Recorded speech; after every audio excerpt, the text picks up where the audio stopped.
ഇന്നലെ രാത്രിയിലത്തെ ലൈവ് കണ്ടവർക്കറിയാം അപ്പാനി ശരത്ത് ആകെ പേടിച്ചിട്ടാണ് ഉള്ളത്. ഷാനവാസ് ഓരോരോ കാര്യങ്ങളായിട്ട് പറയുന്നുണ്ട്. ആ കാര്യങ്ങളൊക്കെ അപ്പാനി ശരത്തിനെ വല്ലാതെ പേടിപ്പിച്ച് എന്താ പറയാ സങ്കടത്തിലാക്കിയിട്ടാണ് ഉള്ളത്. അതായത് ഈ കാര്യങ്ങളൊക്കെ പുറത്തേക്ക് നെഗറ്റീവായിട്ട് പോകുമെന്നുള്ള പേടിയാണ്.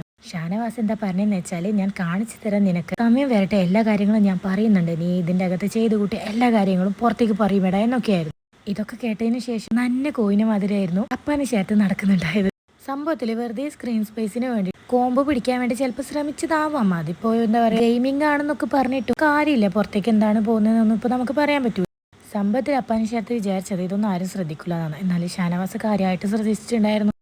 ഷാനവാസ് മാത്രമല്ല, അനുമോളും ഇതിനെക്കുറിച്ച് ചെറിയ രീതിയിൽ സംസാരിക്കുന്നത് നിങ്ങൾ കേട്ടിട്ടൊന്നും അറിയില്ല. കേട്ടിട്ടുണ്ടെങ്കിൽ എന്തായാലും കമന്റ് ചെയ്യാൻ മറക്കരുത്. അഥവാ ഈ ഒരു കാര്യം ബിഗ് ബോസ് വീട്ടിനകത്ത് ഇനി ഒരു ടോപ്പിക്കായിട്ട് ഉയർന്നു വന്നാൽ അപ്പാനി ശരത്തിന്റെ കാര്യം വളരെ പോക്കാണ്. എന്ത് പറഞ്ഞു നിൽക്കുന്ന എനിക്കറിയില്ല. കാരണം പുറത്തെ ആൾക്ക് കുട്ടികളും അതേപോലെ ഭാര്യയൊക്കെ ഉള്ളതാണ്. അകത്ത് ഇങ്ങനെ ഒരു കളി നടന്നില്ലെങ്കിൽ തന്നെ വളരെ നെഗറ്റീവായിട്ടായിരിക്കും പുറത്ത് ബാധിക്കും. ഇതിനെക്കുറിച്ച് നിങ്ങളുടെ അഭിപ്രായം എന്താണെന്ന് കമന്റ് ചെയ്യാൻ മറക്കരുത്. കൂടുതൽ അപ്ഡേഷനായിട്ട് ഈ ചാനൽ ഒന്ന് സബ്സ്ക്രൈബും കൂടെ ചെയ്തേക്കണേ.